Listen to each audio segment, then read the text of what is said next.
Hi everybody, welcome back to my channel. Today I'm going to be talking about my story. And I'm not talking about my reunion story because I have already done 2 videos on that. I'll link them down below so that you can check those out at your leisure.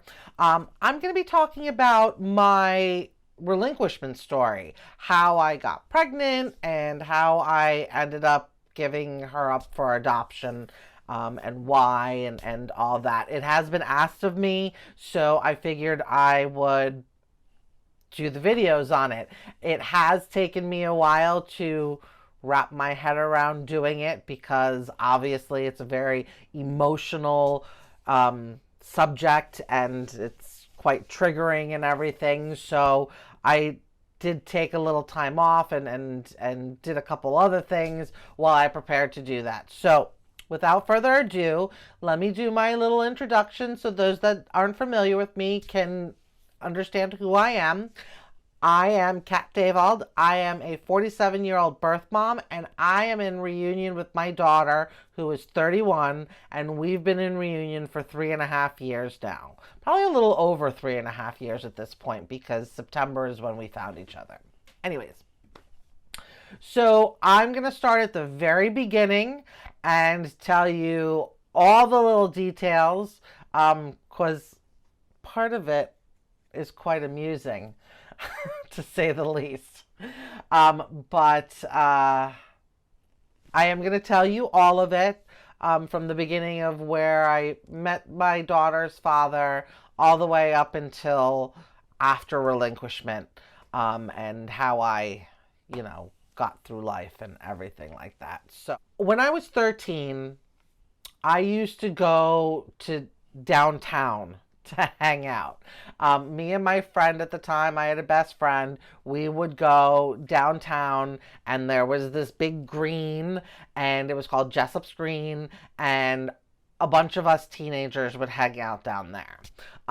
There was like a payphone, there was a Chinese food restaurant right there, and we would just hang out, like talk, do stupid things like teenagers do. We would just hang out. There was a few people from the town over that would also come hang out. So I got to be friendly with people from the town over. Now, mind you, the town that I grew up in was a bubble. There, it's very wealthy. We were not. My parents still live in the 800 square foot house that they own. But it was a very wealthy town, and everybody, well, not everybody, but a lot of people got BMWs for their 16th birthday and that type of stuff. So, it was a very, very closed off society. And I didn't see, I didn't like that. I didn't like that everybody was, to not put it nicely, it was very waspy. It was very waspy. And if you don't know what that means, it means white Anglo-Saxon princess. Um, so I didn't like that. I didn't fit in. I always saw people as people. I never saw anybody as different just because they had different skin color or a different religion, or they ate different food or anything like that, or they looked different or anything like that. So I never saw any, anything, but everybody in the town did. So I would hang out with these people from Norwalk because Norwalk was multicultural and there were people from all walks of life that lived there. And I liked the different, I liked the fact that people were people and looked at as people, and everybody liked each other and hung out. Anyways, moving on. So one of those people that were coming from Norwalk, the town over from where I lived, um, was my daughter's father. His name was, well, his name is Maqsood. So Maqsood is Pakistani, and Maqsood had a car. So to me, it was, oh my God, guy with a car, very special. So we started dating, and we were together for a little bit, and then we started to have sex and everything. I was 14 at that time, and he was 16, and that August, I think we had gotten together um, earlier that summer, and that August, honestly, I don't even remember. It could have been the year prior. Anyways, that August is when I got pregnant, but I didn't know it.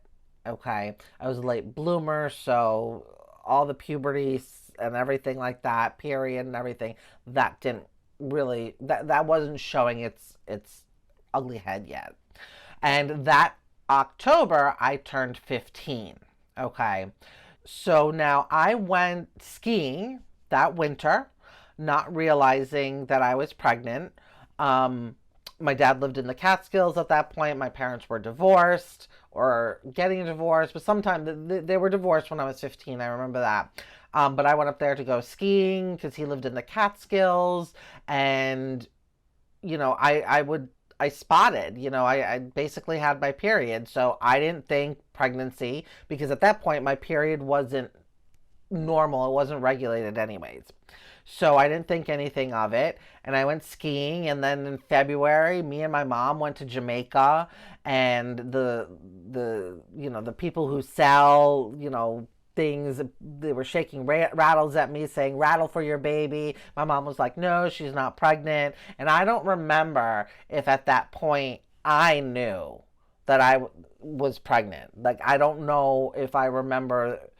uh, I don't remember if I was out of denial that I was pregnant. But I was huge because I gained 70 pounds when I was pregnant. She was a big baby. She was 8 pounds 10 ounces. So like, I couldn't, I didn't know, but I was huge.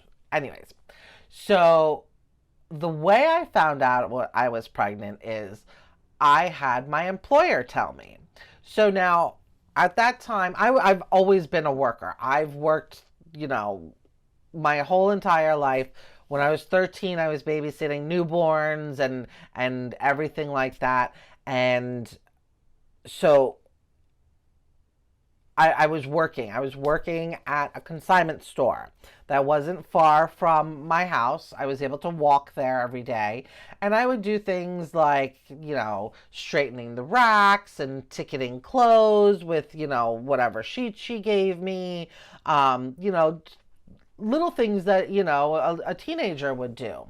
And one night she called me to meet her at the store because she had something to go over with me. So I walked up there, and she told me, you're pregnant. And I denied it. I was like, no, I'm not. And because I didn't know.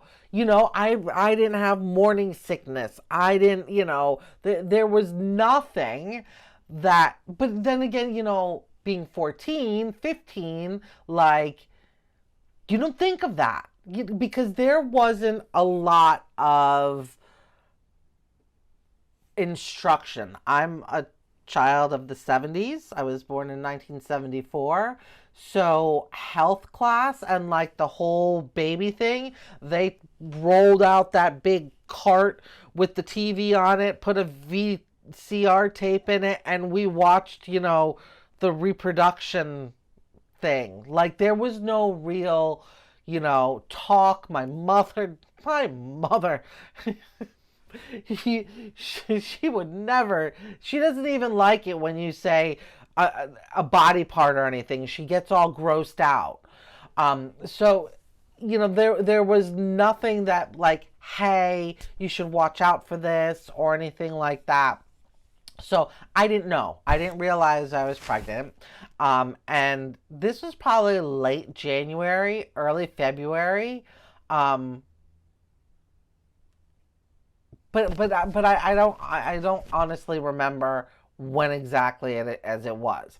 Now, in this meeting, she's the one that pushed adoption immediately. She told me that her niece just gave a baby up for adoption and it was wonderful, and she's able to live her life and she's happy and like all this stuff. And no, not one question about what I would want to do, how am I feeling, what am I thinking, nothing of that. Just do adoption. Bam, that's it. Just get rid of it. Problem solved. And, you know, looking back, like I remember sitting in that seat and just being like bombarded with this and like, you know, what am I supposed to do? There was never any question. There was never any, you know, nothing about, you know, it might be hard to take care of a baby, but you can do it and I'll support you. Nope. Do adoption. That's it. You know, and the thing is I'm not even related to this person. She's not a relation to me.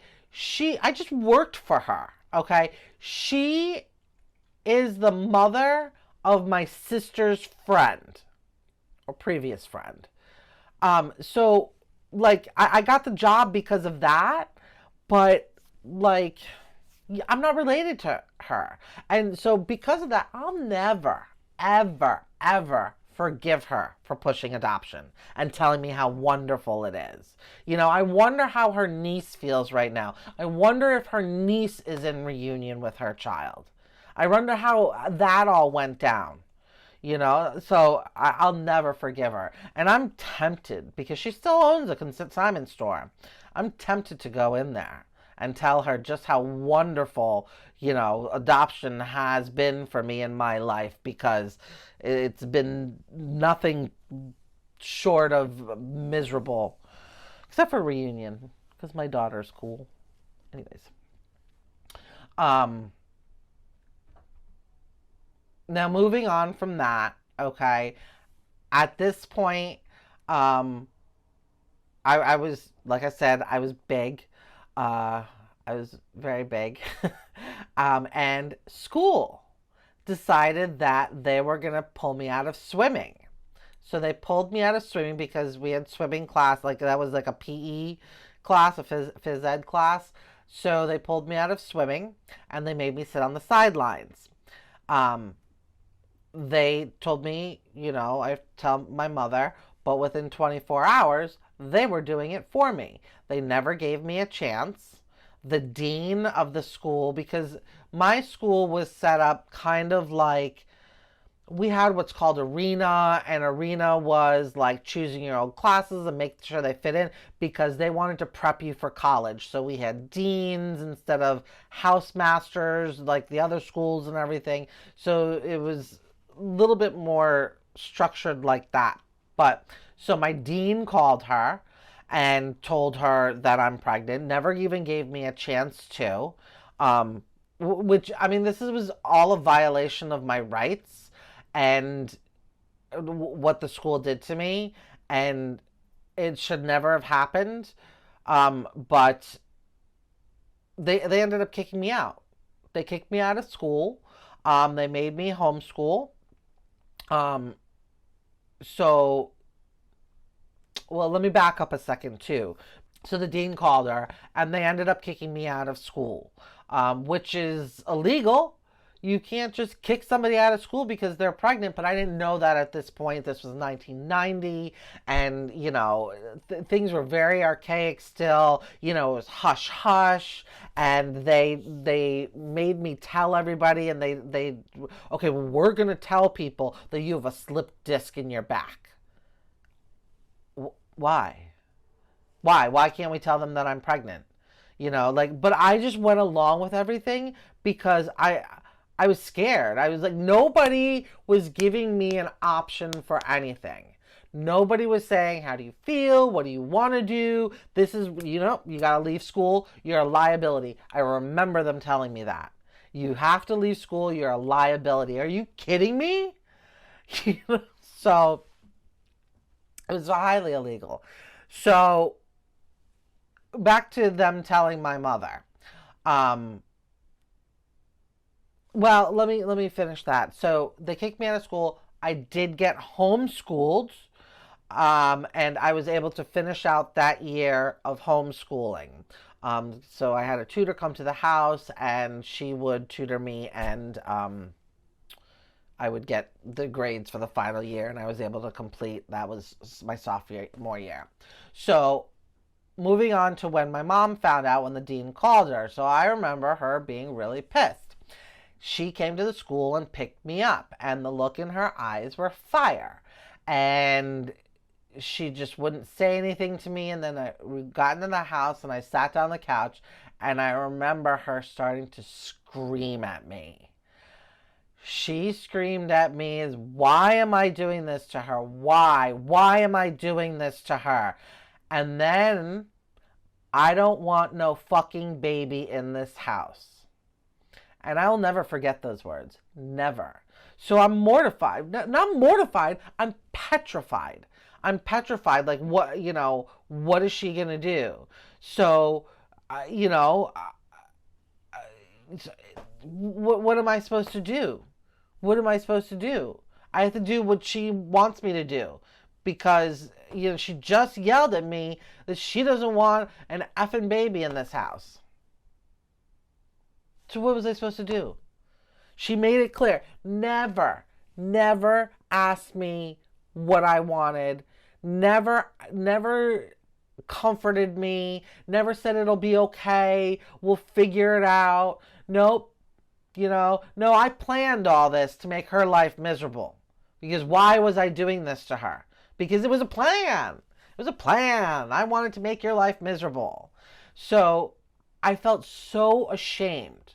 And all she cared about was how she was looking or going to look to other people.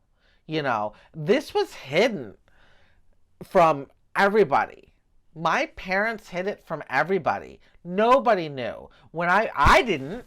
I told everybody I didn't care. When I found my daughter and reunited with her, I told my cousin Barbara, and she turned to my mom and she said, oh, well, you keep a good secret. And my mom rolled her eyes and was like, yeah. I mean,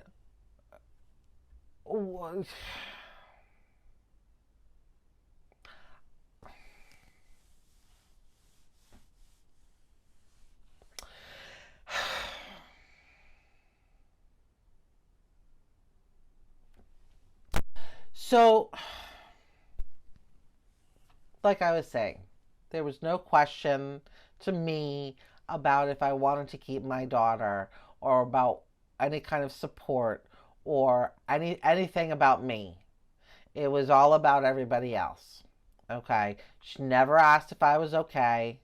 It was just no baby here. It's pretty much always been about my mother. She's very self-centered and she needs to have what she wants, and it's still that way. But I digress, and I'm going to leave that there and just move on because I'm sure a lot of you can probably relate to what I'm saying. So just here's a little couple tidbits about different things that also happened. The neighbor on the street, she was a drunken hot mess all the time. Mrs. Hotchkiss. She's dead now. She's been dead for quite some time. But she came over one day, drunk as hell. And I heard she was pregnant, and she lifted up my shirt and she's like, oh my God, this, that, and the third. And just, mocked me and everything. So there's another adult that just treated me absolutely horrible. So at this time, I've got my employer crapping on me. I've got the dean and the school counselors crapping on me. I've got my mother crapping on me, and now I've got my neighbor crapping on me. So it was great. Everybody was so kind and nice to me. Moving on. And then I had my sister, and initially my sister was very concerned about her own reputation, because I don't know what me being pregnant has to do with her reputation, but she was very concerned about her reputation. But then once I got kicked out of school, it was all okay because I was gone, because that's basically how my sister's always treated me. As long as I was gone and out of her hair, everything was fine. So once I was gone, then she became really helpful, and then she was, there for me, which she really wasn't, because she would take me to my appointment, sleep in the car while I was in my appointment, and then I'd have to drive us back home at 15. 15, and she'd be sleeping in the passenger seat. Yeah, I remember all this. It was great times. My sister's very bossy, and she doesn't like me. She never has. So I cut that off. Anyways, moving on.